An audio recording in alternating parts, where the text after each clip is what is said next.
Then, at almost the last possible moment, two sources of additional funding emerged. The son of original team leader William Fairbank, who made a private donation, and Turki Al-Saad, a member of the Saudi royal family with a degree in aeronautics from Stanford, who arranged for a large grant. Over the next 2 years, the problem with the data was solved, revealing that the axes of the gyroscope shifted by almost exactly the amount predicted by Einstein's equations. I think it's the first time that you can actually see Einstein's effect, his drift, with the naked eye. This experiment provides the most direct evidence ever found that space is something real, a physical entity like a fabric.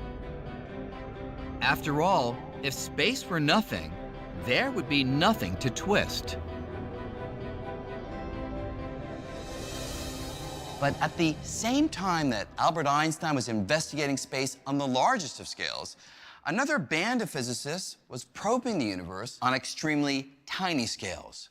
And there they found a completely uncharted realm where Einstein's picture of space, it was nowhere to be found. Do you see what I'm talking about? Imagine you could shrink billions of times smaller than your current size. This is the realm of atoms and subatomic particles, the fundamental building blocks of everything we can see.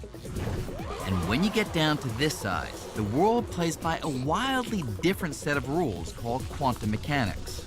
According to these rules, even if you try to remove every last atom and particle, you'd find that empty space is still far from empty. In fact, it's teeming with activity. Particles are constantly popping in and out of existence. They erupt out of nothingness, quickly annihilate each other, and disappear. In quantum mechanics, empty space is not that empty. It's full of fluctuating fields, full of all sorts of jittery things going on. It's a place where particles are constantly fluctuating and annihilating each other and being created again and annihilating.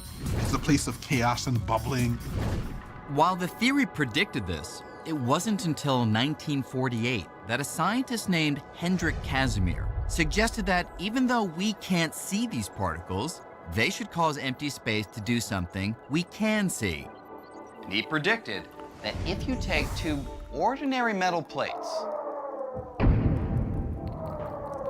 and place them extremely close together, say closer together than the thickness of a sheet of paper, then particles with certain energies would be excluded because, in some sense, they wouldn't fit between the plates.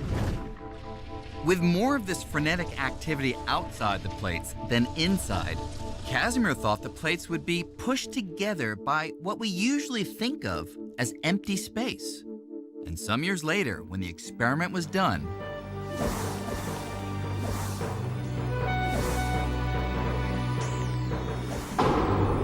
Casimir was proven right. In empty space, the plates were pushed together.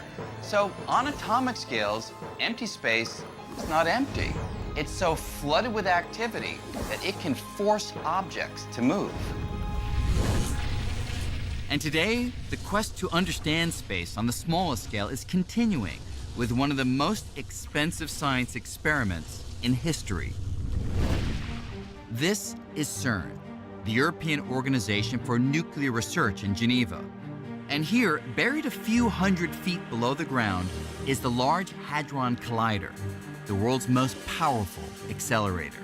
With a price tag of about $10 billion, it accelerates subatomic particles to more than 99.99% of the speed of light and smashes them into each other. In the showers of debris produced by these collisions, scientists at places like this have discovered a whole zoo of strange and exotic particles.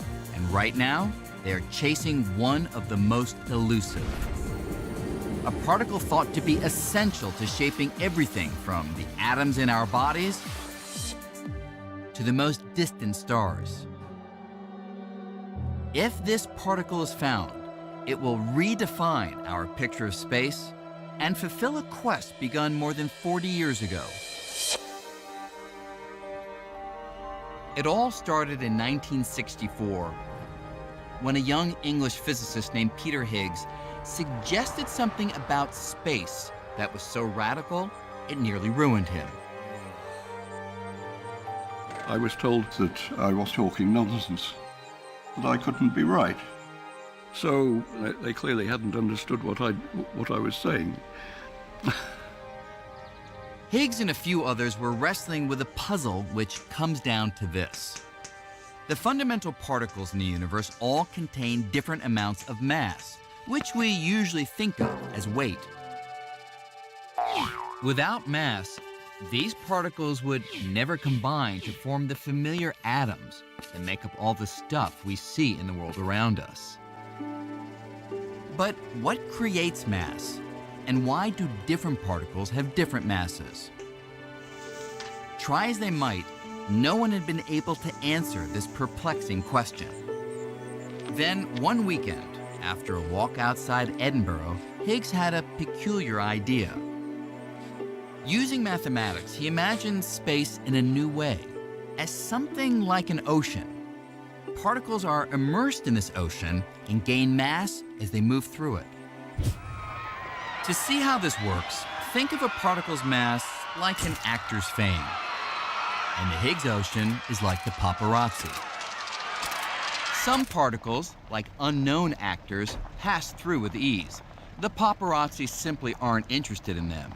But other particles, like superstars, have to push and press.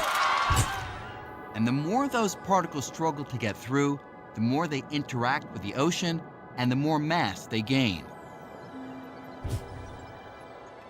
Higgs was convinced he'd made a great discovery. But when he submitted his idea to a journal at CERN, it was rejected. Undaunted, Higgs honed his theory further until he was offered the chance to present it at Einstein's old haunt, the Institute for Advanced Study in Princeton. There, he expected his new idea would meet some of its toughest critics. I was happily driving up the freeway, and then there was a sign to turn off for Princeton, and that really confronted me with what I was going into. I broke out in a cold sweat and started trembling, and I had to pull off the road to recover. But Higgs persevered. It was the first in a series of talks that would convince colleagues far and wide that he was onto something profound. Eventually, I sort of wore them down. I felt I'd sort of triumphed. So I enjoyed the parties which followed.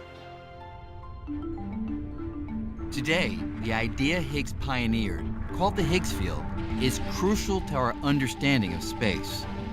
The Higgs field is everywhere. It's something that even in the emptiest vacuum of space has an effect. It gives you mass. So I think Higgs actually deserves credit for being one of the people that said space is stuff. It has properties in it that are intrinsic, that you can't get rid of, you can't turn them off. The only problem? There's no physical proof that the Higgs field exists. At least not yet. But here at CERN, scientists are attempting to smash particles together with so much energy that they will knock loose a piece of the Higgs field, producing a tiny particle of its own. It's as if they're trying to chip off a piece of space. We think that if we knock into space hard enough with particle accelerator collisions, that we can actually make a Higgs particle come out of empty space. Our whole understanding of matter as we now have it would just fall apart if the Higgs field didn't exist. I don't think anybody seriously doubts that we will see it. Certainly if we don't, that would be an extremely bizarre outcome. Finding the Higgs particle would be a major milestone, establishing that the emptiest of empty space has an impact on all of matter. But it turns out that space contains an ingredient far more elusive than anything Higgs ever imagined. An ingredient that may hold the key to the greatest of all mysteries, the very fate of the cosmos. It's a mystery that began some 14 billion years ago in what we call the Big Bang. In a fraction of a second, the universe underwent a violent expansion, sending space hurtling outward. Space has been expanding ever since. For decades, most scientists thought that expansion must be slowing down thanks to the pull of gravity. When I toss an apple up, the gravity of the Earth eventually stops it and brings it back. And just like the apple slows down with time, so too the universe should have been slowing down in its expansion because of the gravitational attraction of all matter and energy for all other matter and energy. But that raised the question, what is the ultimate fate of the cosmos? Would space go on expanding forever? Or would gravity eventually stop space from expanding, causing it to collapse back on itself in a big crunch? To solve this mystery, two teams of astronomers set out to measure the slowing of the expansion using a novel tool: exploding stars called supernovas. So a supernova is a star that ends its life in a massive explosion. They're extremely luminous. They can be as bright as 1 billion suns. What makes supernova great is that they're very similar when they explode. They all get to about the same brightness and then they fade away in just about the same way. Because the explosions are so bright and uniform, the teams reasoned that these supernovas would act as very precise cosmic beacons, allowing them to track how the expansion of space has slowed over time. The trouble is, supernovas are extremely rare. To find enough of them, Perlmutter spent years calling astronomers around the globe, begging for time on their telescopes. We needed the biggest telescopes in the world. We needed perfect conditions. And in those perfect conditions, I would be calling people up at the middle of their night when they're trying to do some serious work, and I'd be saying, I know that you have a very busy schedule, but by any chance, if you could just squeeze in this half-hour observation, it would really be very interesting to us. When they finally had enough data to chart how much the pull of gravity was slowing the expansion of the universe, they were in for a surprise. The results looked a little bit strange. They didn't really show any slowing of the universe at all. Very surprising. Actually, a universe that's actually speeding up. It was as though space, which we really thought was nothing, actually had an inherent springiness to it. And so space did not want to be compressed. Space actually wants to push the universe apart. It looked like the universe was expanding faster and faster with time, accelerating rather than decelerating. My immediate response was, I have to figure out why this is wrong. This can't be right. But it was right, and most scientists converged on one explanation. There's something that fills space and counteracts the pull of ordinary attractive gravity, pushing galaxies apart and stretching the very fabric of the cosmos. This mysterious substance filling space has been dubbed dark energy, and it's turned our picture of the universe upside down. Over the largest distances, dark energy dominates the contents of the universe, and we don't know what it is. If you do sort of a survey, a census of all the energy in the universe, dark energy turns out to be about 70% of the universe. And up until a decade ago, nobody imagined such stuff even existed.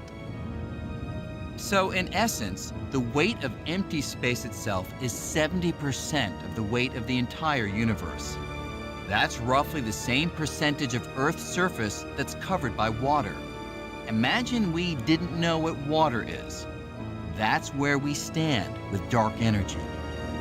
We're really clueless about how to explain it.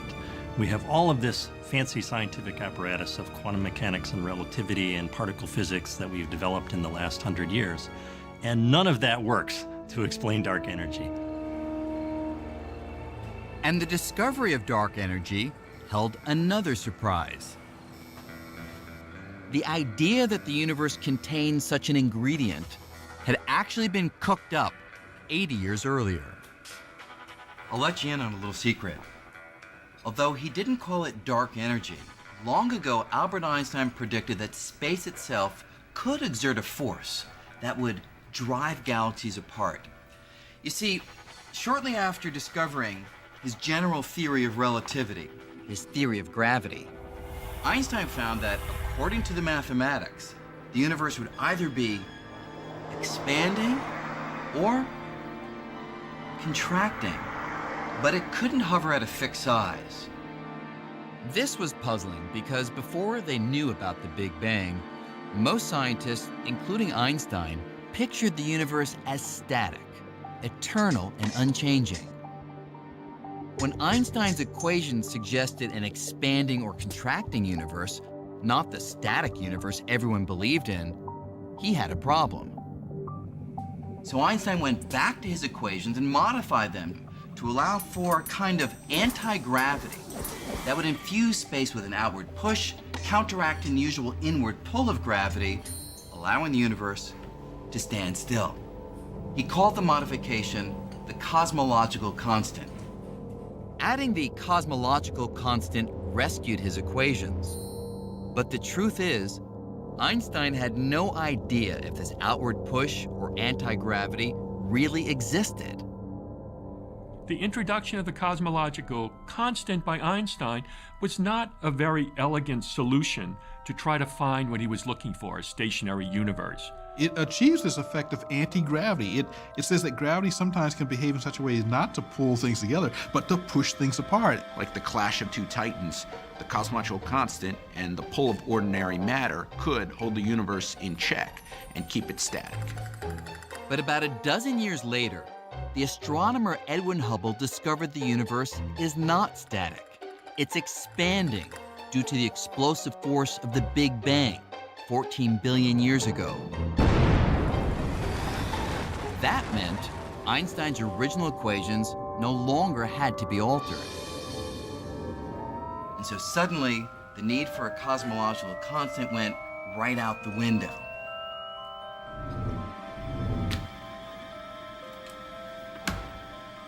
Thank you. You're welcome. Einstein is said to have called this his biggest blunder. But here's the thing. With the recent discovery that the expansion of the universe is accelerating, scientists are convinced that there is something in space that is pushing things apart. So 70 years later, Einstein's biggest blunder may rank among his greatest insights. It was something that nobody else was thinking about, but it might be that Einstein's cosmological constant is the key to understanding the expansion of the universe as we see it today. Though no one knows what dark energy actually is, it raises an astounding and troubling possibility. Einstein pictured the strength of his anti-gravity as constant. But is the strength of dark energy constant? And what if it changes over time? The answer could overturn everything we thought we knew about the fate of the cosmos. At the moment, everything in our world, from the molecules making up my body to the molecules making up the moon, is held together by forces that overwhelm the outward push of dark energy, and that's why we don't see things expanding in our everyday lives. But that situation might not last forever. In one scenario, dark energy will continue to push the galaxies farther and farther apart until ultimately they'd be pushed so far apart that the universe would become a cold, dark, and lonely place. In another scenario, the strength of dark energy might increase over time, becoming so strong that it would tear apart everything within the galaxies. From stars to planets to matter of all kind.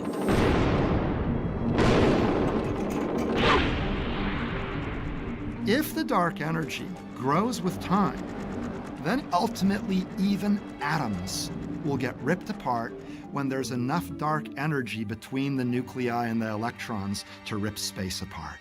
The Big Rip.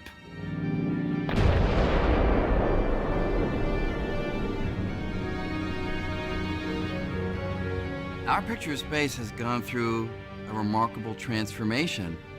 Back in Newton's time, space was just the container. It didn't do anything at all. Then through Einstein, space begins to affect how objects move. Then with Casimir, literally objects can be pushed by the activity even in empty space. And now through the ideas of Higgs and dark energy, the very expansion of the universe may be coming from the energy of empty space itself. I don't think anybody would have thought that space would have this kind of rich and profound impact on the nature of reality. But as far as we've come, the journey that began with Isaac Newton's picture of space as something like a stage is not yet finished. As we examine the fabric of the cosmos ever more closely, we may well find far more surprises than anyone ever imagined. Take me, for example. I seem real enough, don't I? Well, yes. But surprising new clues are emerging that everything, you and I and even space itself, may actually be a kind of hologram.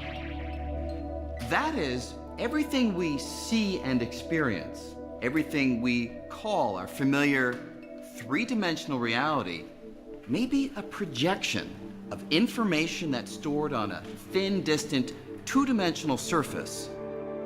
Sort of the way the information for this hologram is stored on this thin piece of plastic. Now, holograms are something we're all familiar with, from the security symbol you find on most credit cards. But the universe is a hologram? That's one of the most drastic revisions to our picture of space and reality ever proposed. And the evidence for it comes from some of the strangest realms of space, black holes. This is a real disconnect, and it's very hard to get your head around. Modern ideas coming from black holes tell us that reality is two-dimensional, that the three-dimensional world, the full-bodied three-dimensional world, is a kind of image of a hologram on the boundary of the region of space. This is a very strange thing. When I was a younger physicist, I would have thought any physicist who said that was absolutely crazy. Here's a way to think about this. Imagine I took my wallet and threw it into a black hole. What would happen? We used to think that since nothing, not even light, can escape the immense gravity of a black hole, my wallet would be lost forever. But it now seems that may not be the whole story. Recently, scientists exploring the math describing black holes made a curious discovery. Even as my wallet disappears into the black hole, a copy of all the information it contains seems to get smeared out and stored on the surface of the black hole, in much the same way that information is stored in a computer. So, in the end, my wallet exists in two places. There's a three-dimensional version that's lost forever inside the black hole, and a two-dimensional version that remains on the surface as information. The information content of all the stuff that fell into that black hole can be expressed entirely in terms of just the outside of the black hole. The idea then is that you can capture what's going on inside the black hole by referring only to the outside. And in theory, I could use the information on the outside of the black hole to reconstruct my wallet. And here's the truly mind-blowing part. Space within a black hole plays by the same rules as space outside a black hole or anywhere else. So, if an object inside a black hole can be described by information on the black hole surface, then it might be that everything in the universe, from galaxies and stars to you and me, even space itself, is just a projection of information stored on some distant, two-dimensional surface that surrounds us. In other words, what we experience as reality may be something like a hologram. Is the three-dimensional world an illusion in the same sense that a hologram is an illusion? Perhaps. I'm inclined to think yes, that the three-dimensional world is a kind of illusion, and that the ultimate precise reality is the two-dimensional reality at the surface of the universe. This idea is so new that physicists are still struggling to understand it. But if it's right, just as Newton and Einstein completely changed our picture of space, we may be on the verge of an even more dramatic revolution. For something that's such a vital part of our everyday lives, space remains kind of like a familiar stranger. It's all around us, but we're still far from having unmasked its true identity. That may take 100 years, it may take 1,000 years, or it may happen tomorrow. But when we solve that mystery, we'll take a giant step toward fully understanding the fabric of the cosmos.